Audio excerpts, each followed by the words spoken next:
aku akan mampir sholat di sini. Ya, namun oleh Allah sebelum Nabi Muhammad sampai di Madinah kembali, selesai perang Tabuk, maka Allah menurunkan ayat tadi bahwasanya Nabi Muhammad dan umat Islam tidak boleh sholat di Masjid Biro, karena itu adalah masjid niatnya dari pertama untuk memecah belah umat Islam. Sehingga apa? Sehingga Rasulullah suruh mampir Masjid Kuba, meneguhkan bahwa Masjid Kuba adalah masjid yang dibangun di atas landasan ketakwaan. Kemudian Masjid Kuba itu penduduknya juga dipuji oleh Allah Subhanahu wa taala. Bahwasanya penduduk Kuba itu ya, zaman dahulu itu dia sudah kalau bersuci itu adalah tidak hanya mencukupkan dengan air, tapi beliau juga menggunakan alat yang lain untuk membersihkan najis. Seperti berak kencing, dia menggunakan air dan ya semacam kayak batu atau tisu, sehingga lebih bersih. Sehingga dipuji oleh Allah Subhanahu wa taala, innallaha yuhibbut tawwabina wa yuhibbul mutatahhirin. Ini adalah penduduk Kuba. Kemudian masyarakat muslimin, ya, Masjid Kuba itu juga masjid yang selalu diziarahi oleh Nabi setiap hari Sabtu. Sebagaimana dalam sebuah hadis sahih diriwayatkan oleh Abdullah bin Abbas bahwasanya kana Rasul sallallahu alaihi wasallam yazuru Kuba ya fi Sabtu. Nabi Muhammad SAW itu biasa menziarahi Masjid Kuba itu setiap hari Sabtu. Kadang beliau jalan kaki dari sini ya sampai Masjid Kuba. Kadang beliau juga naik keledai, kadang juga beliau naik yang namanya adalah onta. Ya, setiap hari Sabtu. Ya, ini berarti memiliki nilai sejarah tersendiri. Kemudian yang keutamanya bahwasanya sholat di Masjid Kuba, ya, jadi sholat sunnah ataupun sholat yang lainnya, kita niat dari rumah untuk sholat di sana dalam keadaan kita wudhu dari rumah, maka pahalanya adalah umroh sempurna. Maka apa? Maka Bapak Ibu masih punya wudhu semuanya? Masih. Dijaga, kalau belum nanti di sana wudhu, ada tempat wudhu ya. Jadi kayak seperti itu ya. Apa landasannya sebuah hadis kata Rasulullah sallallahu alaihi wasallam, "Man tatahhara fi baitihi tsumma ata Kuba." Luar biasa. Sudah banyak pengalaman mereka melihat dan berbicara. Ini adalah objek yang perlu kita perhatikan. Bukan hanya sekedar kita jalan-jalan, tapi ada nilai kita ibadah. Jadi ini perlu kita jelaskan karena ini memang bagian dari yang namanya sejarah Islam yang memiliki nilai ibadah. Jadi bukan hanya sekedar kita ini cuma jalan ya, tapi adalah ada nilai ibadahnya. Bapak Ibu yang dirahmati Allah Subhanahu wa taala, itu adalah terkait tentang sekilas Masjid Kuba. Kemudian juga kita dijelaskan tentang Jabal Uhud, ya, Gunung Uhud. Ya, jadi Gunung Uhud. Gunung Uhud ini Bapak Ibu yang dirahmati Allah hanya dijadikan oleh Rasulullah sebagai permisalan, ya, sebagai permisalan terkait tentang beratnya amal. Ya, jadi kayak gitu ketika ambil contoh semua hadis tentang keutamaan kalau kita takziah, ya, dari takziah, ya, kemudian kita menolati mayit yang muslimah, maka karena lalu ya qiratah, maka baginya adalah 2 qirat. Jadi 2 qirat kalau Anda takziah menyolati ikut kubur, ya, sampai di kuburan, maka Anda dapat pahala 2 qirat. Jika ditanya kalau Rasulullah qirat ya Rasulullah, ya, maka Rasulullah ada 1 qirat itu adalah seperti gunung, ya, seperti gunung amal, ya, takziah ulama, ya, itu pahalanya seperti gunung. Nah ini adalah apa ini? Luar biasa, ya. Maka jadikan sebagai sebuah permisalan tentang begitu beratnya amal, ya,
teman-teman. Ini kita lagi mengunjungi Jabal Uhud.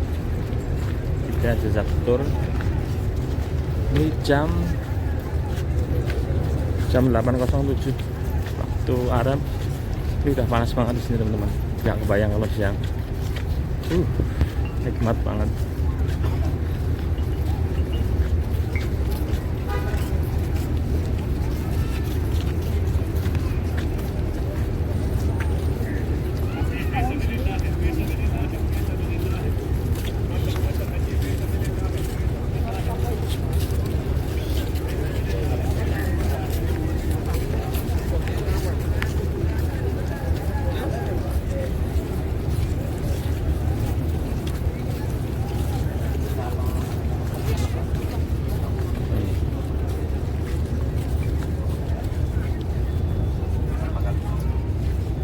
Yang belakang dengar ya? Bismillahirrahmanirrahim. Assalamualaikum warahmatullahi wabarakatuh. Waalaikumsalam.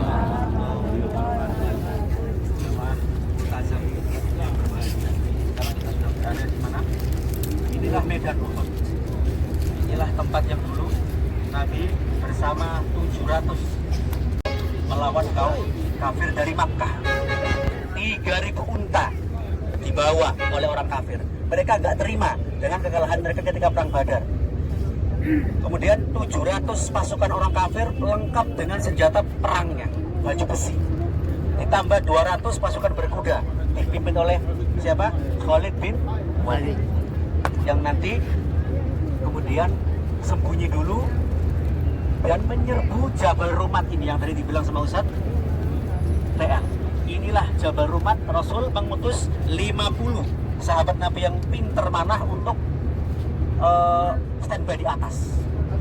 Maka Rasulullah menyuruh memilih namanya sahabat Nabi Abdullah bin Jubair.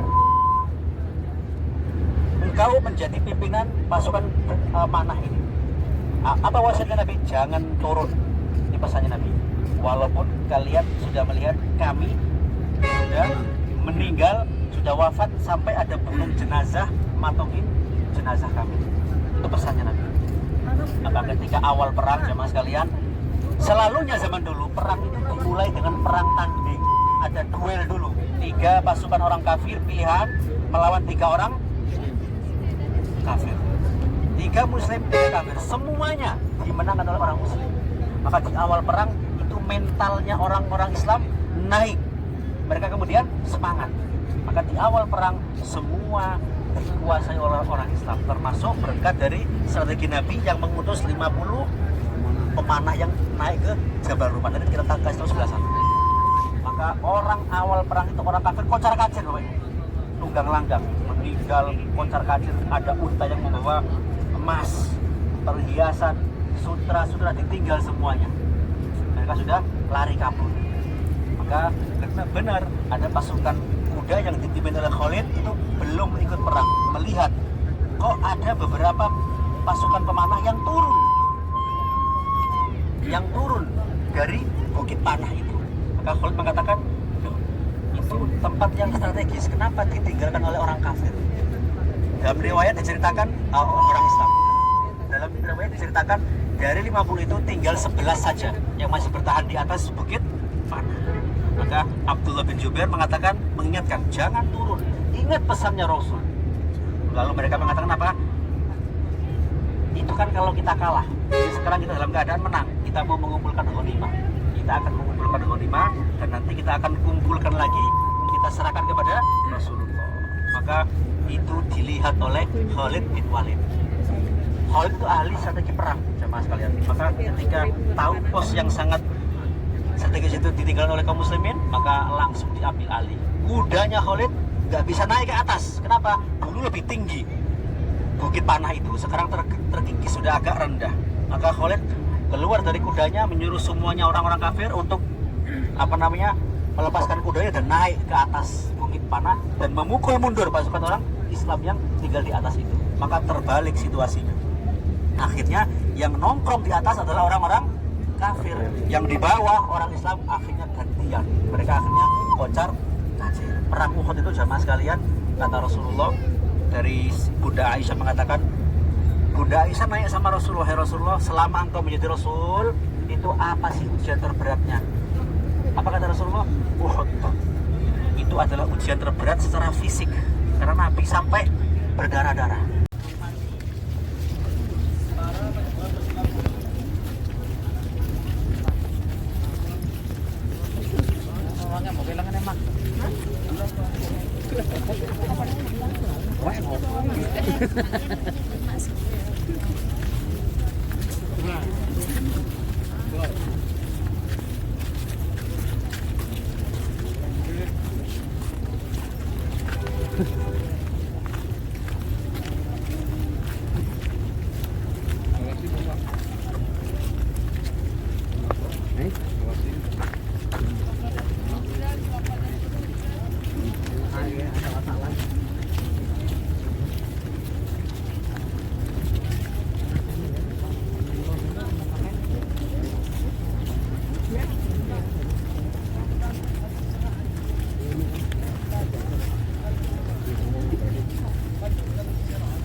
Silakan merapat jamaah multazam. Ada yang ngerekam ya?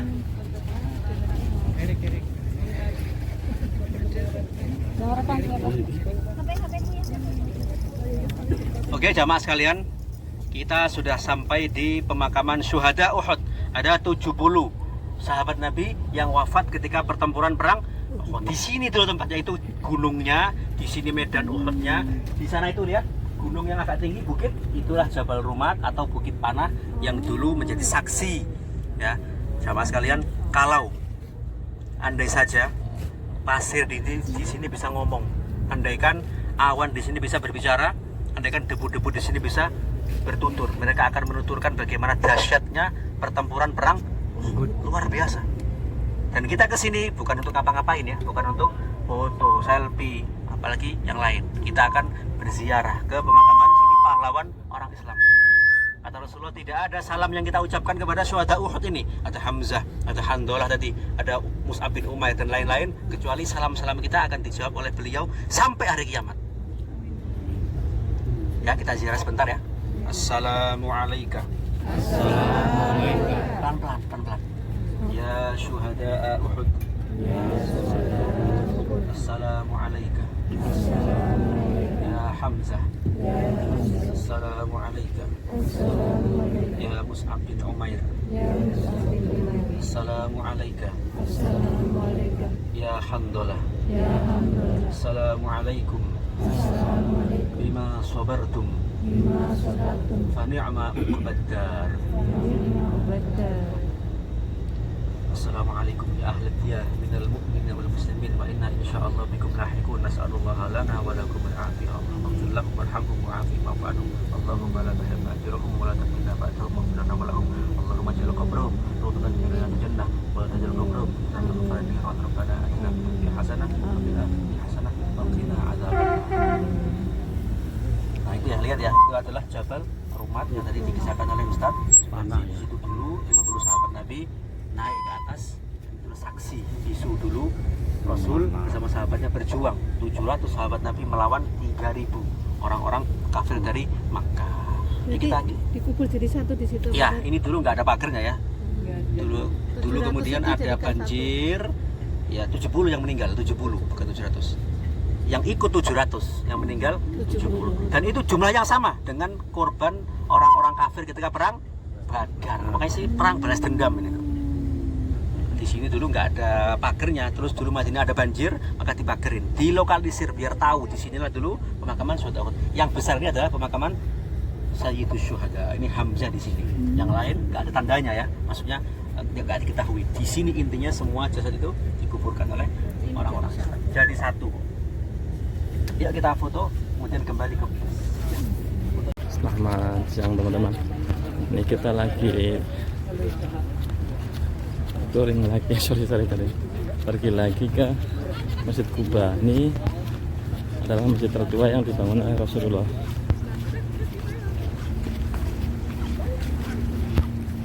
Ini ramai banget di sini teman, sekaligus panas.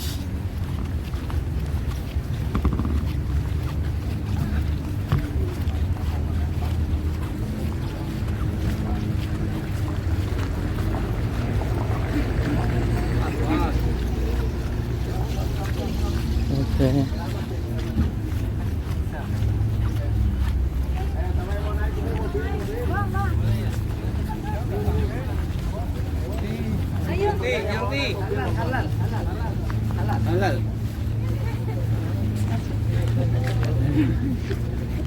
masuk. Nah, kita lanjut lagi teman-teman. Selamat siang teman-teman. Assalamualaikum. Nih saya lagi di bawah turun ke namanya kebun kurma, tapi bukan cuma kebun kurma, ini tempat belanja. Marhaba. Ini tempat belanja pula menurut yang disampaikan Kemandi. Sini ada macam-macam.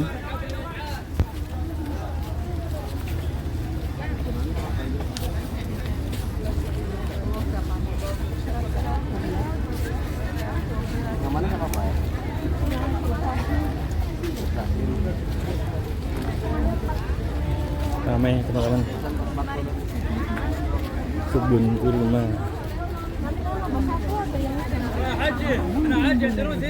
Itu apa? Tiket masuk.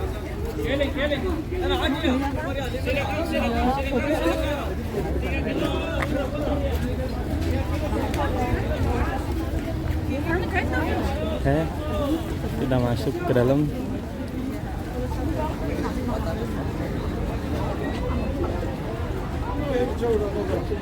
Ramai banget teman-teman.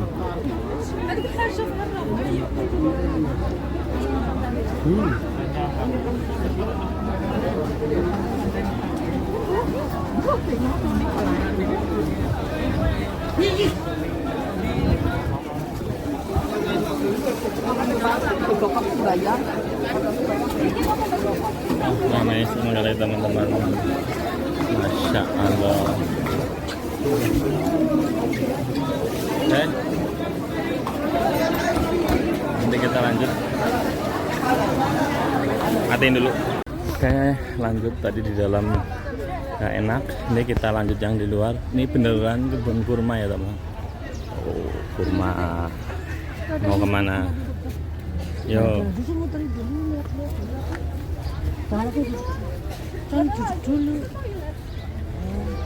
Kenapa mau ke Thailand? Kita udah masuk ya, dia masuk. Itu toilet. Oh, toilet.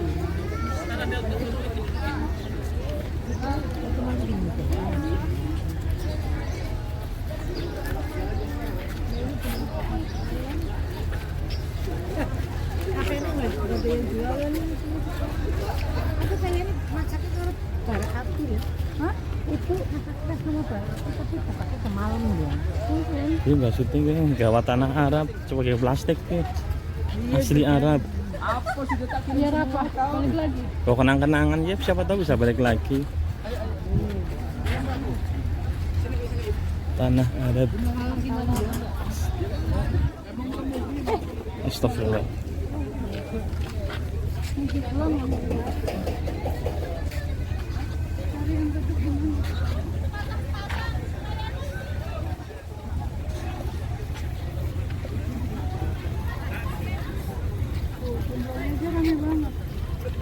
Apa sih kafe?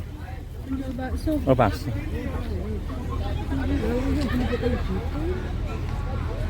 Bakso, es teh. Nggak ada yang jualan lagi. Oh memang buat nongkrong makan gitu ya. Penjualnya cuma itu tok. Bakso. Ini apa? Enggak ada. Atau mau ke bis? Ke bis aja. Bisnya bukan nggak. Ini wajah-wajah banyak uang tapi nggak bisa belanja kayak gini nih. Nah kelihatan tuh muka-mukanya.